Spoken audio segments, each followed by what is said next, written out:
The youngest. Yes. What was that like to become judge at 24 years of age? It was okay because we had been to school, we had learned, but read that book and you see how terrified I was on day one. I can imagine. I can imagine the butterflies and everything, right? And completely my wits leaving me, but you'll see how it went on. I look forward to reading that. Okay, but day 2, you said, you know what? I'm going to do this. No, everything came back together, but day 1 was terrifying. And it's good for other young professionals to know that when you see people talking with confidence, we all began somewhere. And we all had people to hold our hands as we grew.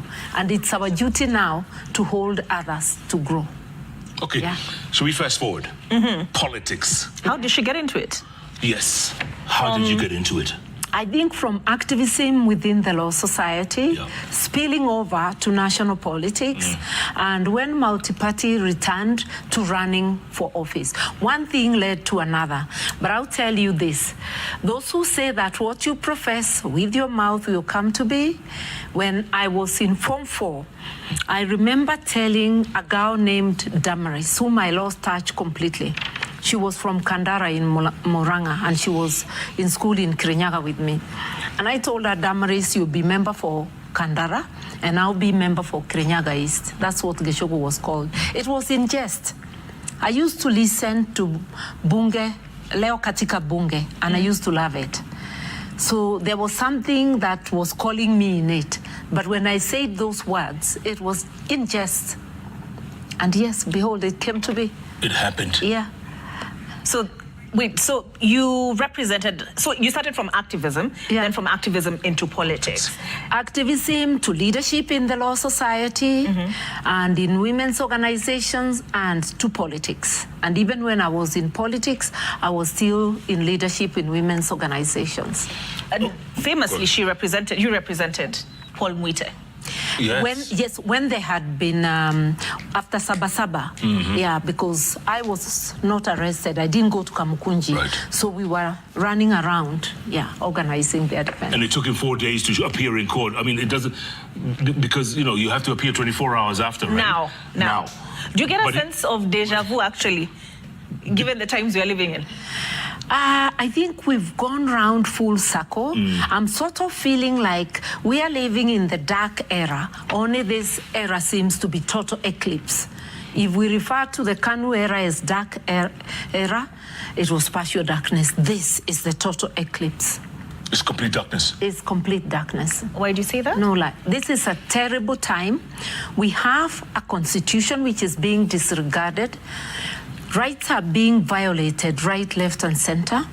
People being abducted by ununiformed officers or thugs, we don't know, who don't give you their names, and information coming through, reliable information, that is a special force outside of the police force, having both select police officers, mainly from Dr. Ruto's ethnic group, some from the army, and even foreigners, I would say foreign mercenaries, because when you come here to cause havoc in Kenya, I can't call you officer, it's a foreign mercenary, from the East Africa community. Is there evidence of this? Well, we got from reliable sources, just like we got from insider sources that the Wajir missing member of county assembly was at one stage in police custody, so they ought to tell us where they are. Not really police custody, but in illegal detention, because detention without trial is no longer legal in Kenya. Right. So it was in illegal detention where people, abducted people are. You talk about Moi's era being a partial eclipse, and there's that famous incident, everybody knows this incident, when you walked off of a Moi event. Nobody ever did that. Nobody. And you walked off and you flung your... The DP salute. I was a member of the Democratic Party. Yes. That was our salute. Yes. So just like telling Moi, I'm DP, Because the law entitles me to be. Because unless if we show people that you can stand up for your rights, you can stand up even to the powerful, then people are going to walk all over us. Were you scared walking away from that event to your car? You know, I was so fed up to here. Nothing else in my mind except the fury I was feeling at that time. Because I had sat there, I had gone to welcome Moi as the head of state and as a member of parliament, opposition though, but you recognize him as the president of the country. So I was the only MP who had gone to meet him because the rest, opposition used to boycott. I said, hell, I'll go. And I waited for him at Kirwea Girls where his chopper landed. And he was very happy, pouring praise on me to the girls and telling them I'm their role model.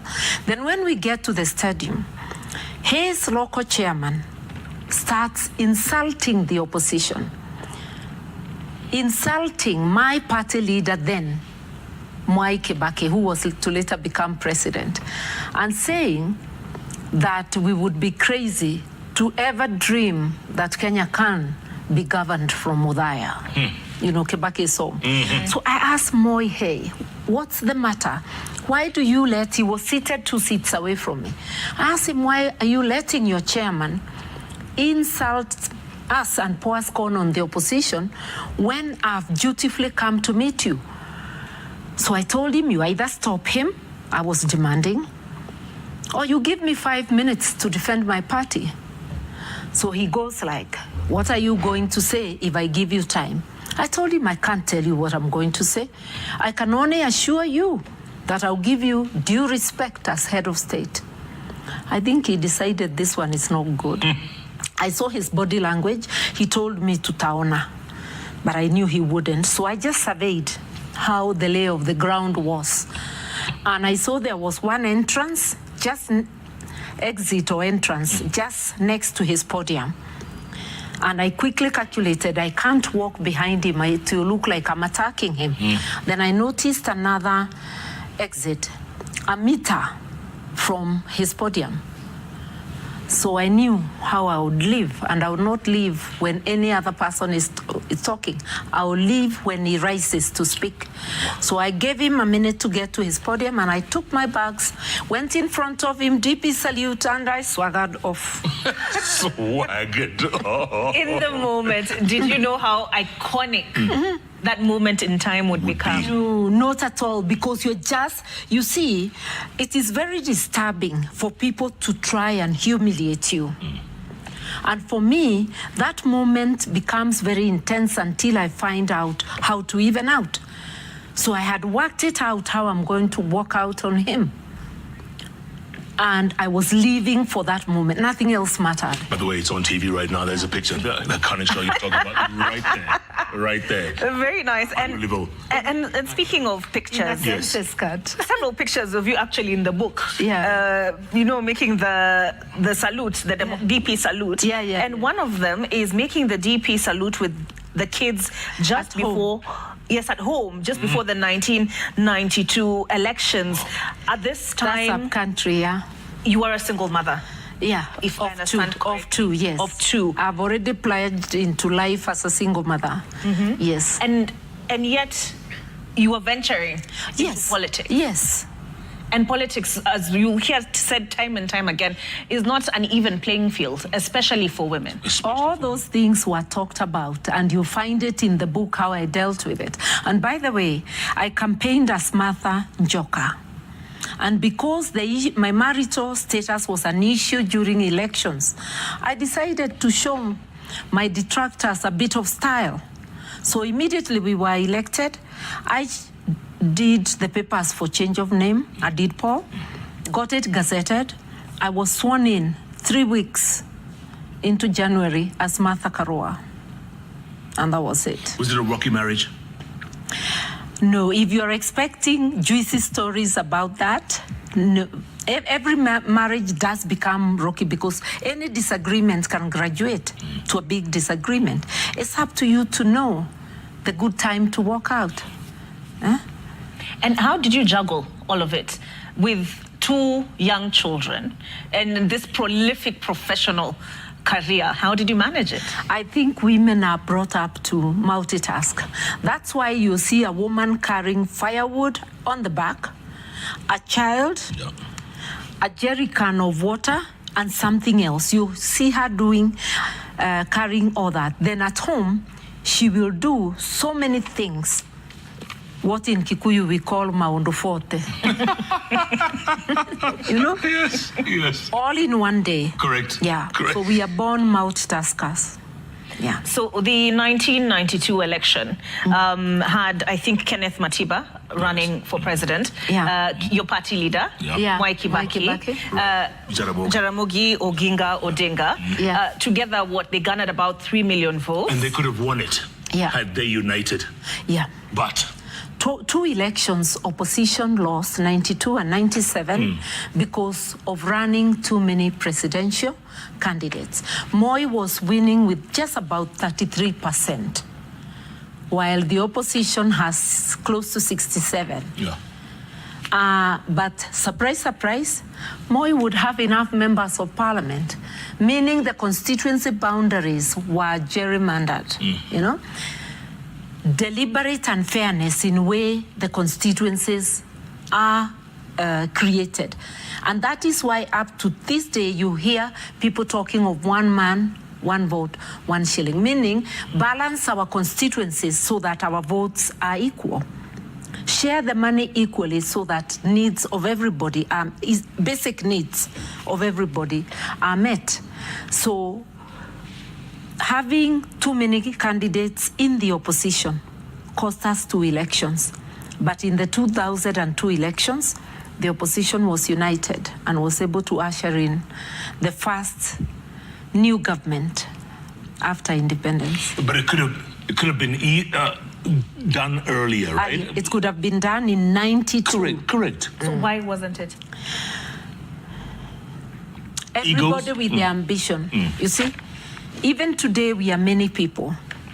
Nobody can stand today and tell us I'll be the united opposition candidate. That's a pipe dream. Grow your brand, I grow mine, the next person will grow theirs. Then further down the line and closer to the time, people can come together and discuss. Because competition in politics and in leadership is very important. For Kenya to get the best, people must compete, whether for MCA, for all the seats from MCA to presidency. Nothing should be on a platter. And even if people are to unite, they should unite from a position of knowledge and a position of strength, knowing that there is a scientific or agreed way in which they identify the stronger candidate. Yeah. How significant was the 2002 election and Mwai Kibaki coming in? How significant was that? It was very significant for this country. It was a turning point economically, democracy-wise, even for the rule of law and for human rights. Although later on, there was a reversal in the runner-up to the 2007 elections, because already there were cries of violation of rights by the human rights organizations and the way the Kibaki government at that time dealt with Mungiki, and then the post-election violence. But to begin with, Kenyans were noted as the most hopeful people in the world because there was hope for change. Members of the public were stopping police from taking bribes. Members of public, I remember with nostalgia, them populating KICC, not in a destructive way, but it is a mob, not unruly, an orderly mob that recovered KICC from Kanu and returned it to the Republic. And today it's a public asset. So I'm curious, how do we get from 2002, where we have the optimism you're talking about, you know, a new beginning, a fresh start after Moi, and get to 2007, which is arguably one of the darkest moments in Kenya's history? They say hindsight is 2020. When you're writing this book, when you're reflecting on these moments, where did we get it wrong in between? I think human beings are given to err, and there are many missteps, you know. the fallout during the failed referendum, and that fallout deepened with the sacking of the ministers who opposed the walkout draft. It then deepens even further when the Orange Democratic Movement goes out and coins a campaign slogan of 41 against 1. I am not saying they're the only ones at fault, because there are things that we in government could have done to lessen the tension and were not able to do. And then one thing leads to the other. But I think we should learn from it. Even if, however annoyed you are with a political colleague or a political formation, don't take steps that would plunge the country to bloodshed, to civil war, to destruction. Because this is our country. We destroy, we will have to build. And it's easier to destroy than to build. Yeah. And in 2007, what we lost is not just the people who died. We lost the trust we had started to build of each other. We lost the cohesion that we had started to build. And you can see up to this day, we are still faltering in that path. We lost the chance to push back corruption. Those disagreements cost us the fight against corruption. You can see those are the things we are grappling with. Still to this day. And the aftermath is this impunity you see. Because that impunity started then, and especially when people were not held to account for murder, plunder, and displacement of people in 2007. Moving forward, even after the 2010 Constitution came, we did not set up a local tribunal as Parliament. People go to The Hague, the Ocampo 6. And the cases are terminated for lack of evidence. Witnesses, before then, witnesses have been hounded, killed, some have moved, some have been compromised. Impunity is deepening. There was impunity even the Moi era, land grabbing, corruption and all. But you can see a thread where impunity keeps on getting reloaded. And we are now at the highest pinnacle of impunity. As Kenyans, we need to take our country back. Tell me something. Judge Kriegler in 2008 said he doesn't know who won the election. He wasn't sure who won the election. Who won the 2007 election? You were there. Who won it? Kibaki. What Kriegler said is that both sides were guilty of inflating the votes, so it wouldn't make sense to even try to find out who won. Meaning that the electoral rules had been violated in such a big way that really you may not be able to get to the bottom of the matter. But if you're asking from the votes Kevoito announced, I'll tell you straight, Kibaki won. And I'll tell you also that there was a group, and Kriegler is public, anybody can read. He had a very small margin. There's another group from the US, a Professor Troop. They also tried to remove what they saw as excessive votes from either side. Like if any polling station had above 80. Using that method to audit the election, they still found Kibaki had won by a small margin. So that's me. But the verdict of Kriegler, the violations were so great on both sides, it was difficult to declare who won. So who is fooling who when we keep on hearing the narrative of stolen elections? Because Kivuitu, as I understand it, but you lived it, so you know better, eventually said even he wasn't sure. I think he said that at some stage before the announcement, but later on after tallying, and remember we stayed at KICC overnight to tally. After everything was tallied, he did announce a winner, and that winner was Mwai Kibaki. Yeah. And when the National Coalition Government was formed in 2008, right? Do you mind if I just do a quick follow-up? Then Yeah, we get sure, to the sure. coalition government. Given how things played out, was it a difficult time in our history to go back and reflect on the role you played? No, it's not difficult at all because I did what by me was right. Meaning that even tomorrow I'll do what is right. In any given situation, you have to do soul searching and you do what is right. So I have no regrets about the role I played as Kibaki's agent. Kibaki deserved an agent. That agent was me. And I had voted for him, so I was following my vote too. But obviously, we regret loss of life. Never mind who killed. Loss of life, property, displacement, all those are regrettable. And we regret also our failure as leaders, which could have led the country to the abyss. And do you still stand by the manner in which the swearing-in was conducted thereafter? How else, my dear, could the swearing-in have been conducted? Kibaki has been declared winner.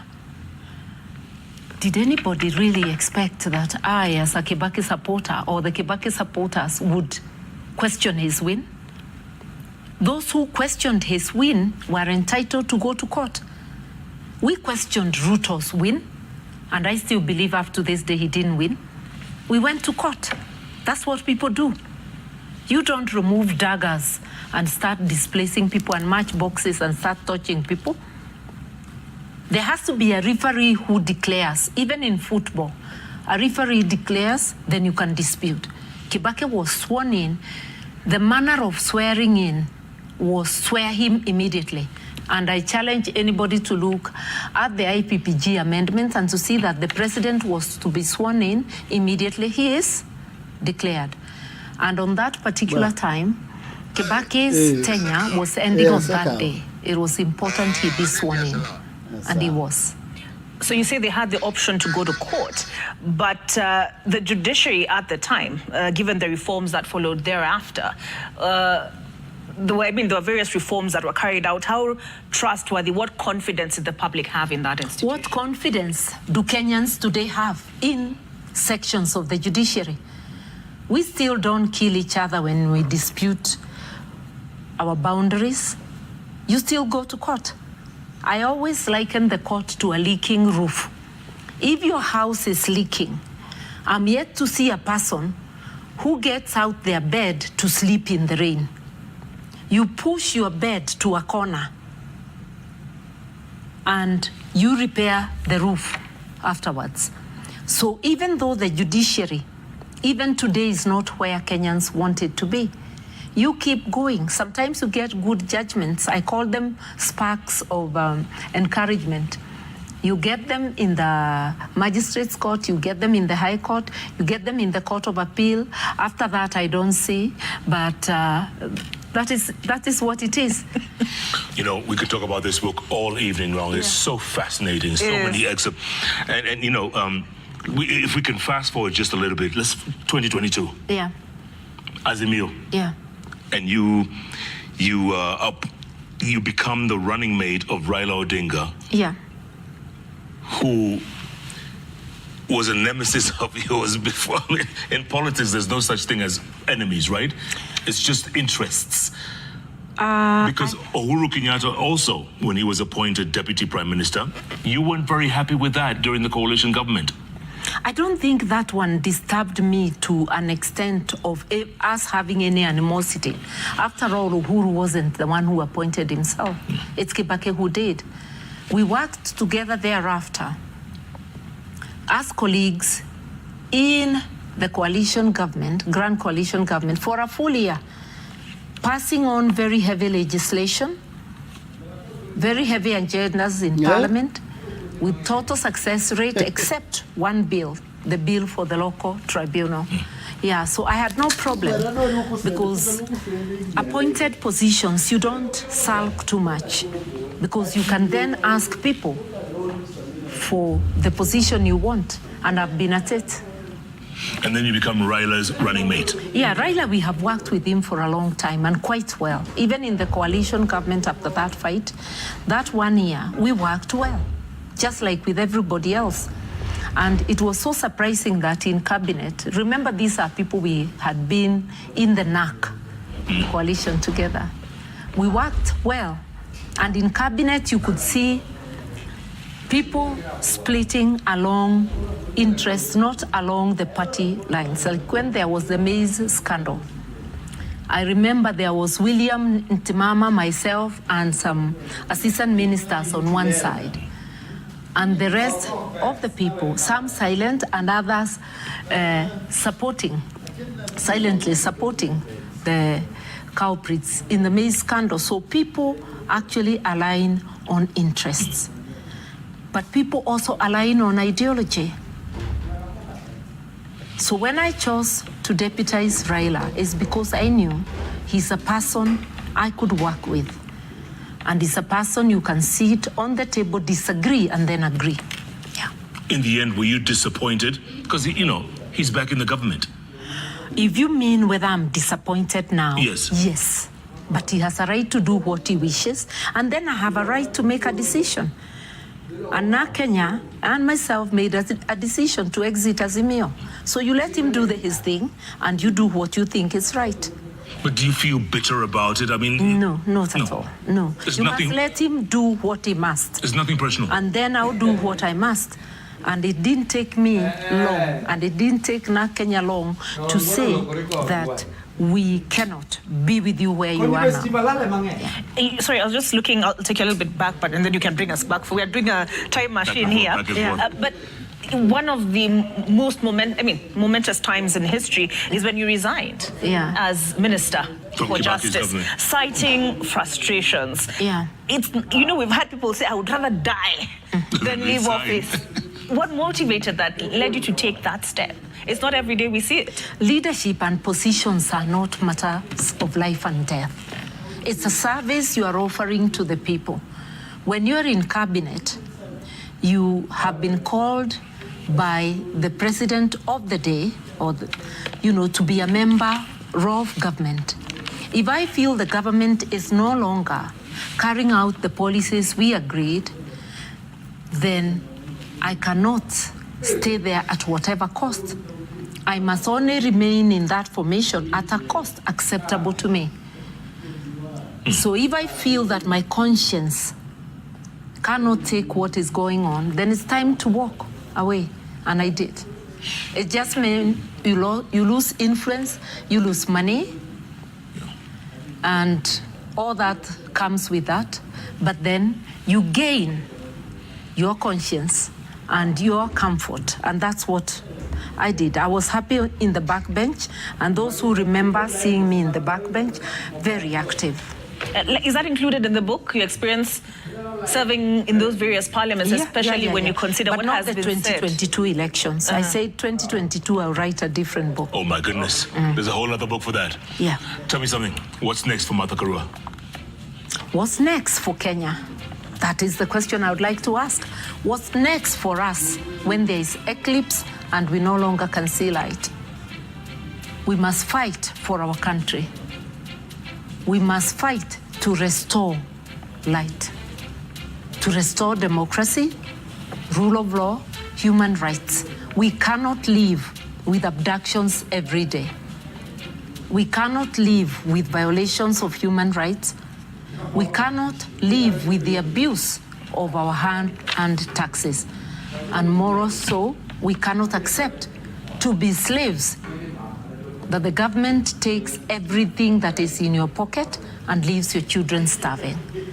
So Martha Karua, like every other Kenyan, I'm here to work hard to drive Ruto and his rogue regime out. So you say the story continues? It continues. No doubt about it. The book is called Against the Tide, folks. Senior Counsel Martha Karua has written her memoirs. Oh yes, where can we get the book? Just about everywhere, right? Textbook Center, Prestige Bookshop, everywhere, right? So let her answer the question. Everywhere. Jeff, let her answer the question. I know where these kinds of books. Where can we get the book? The book is going to be in the bookshops that we will, from tomorrow, we will announce where. Yeah. But right now, you can go to my website. Oh. You know? And is there an e-book? Yes, not an e-book is coming, but not yet. Those who pre-order, books will be delivered. But I'm very sure that this week, beginning tomorrow, there'll be many outlets having the book, and that will be announced. Absolutely. As they get the books, it will be announced. So what a privilege that we have our own I copies. know, can you Do you imagine? mind signing? For us, yeah, absolutely. We have to. I have a broke-looking pen. Do you mind if I borrow yours? Thank you so much, folks. Pick up the book, folks. Against the Tide. Senior Counsel Martha Karua talks about her life and times. And yes, there's another book coming on the 2022 election. Stay tuned for that. Wow, I tell you. Can't make this stuff up. We're going to take a break, come back. There's plenty more news. Should we do more news or should we go home? Let's do some more. We're finished. All right, we'll do some more. Coming up.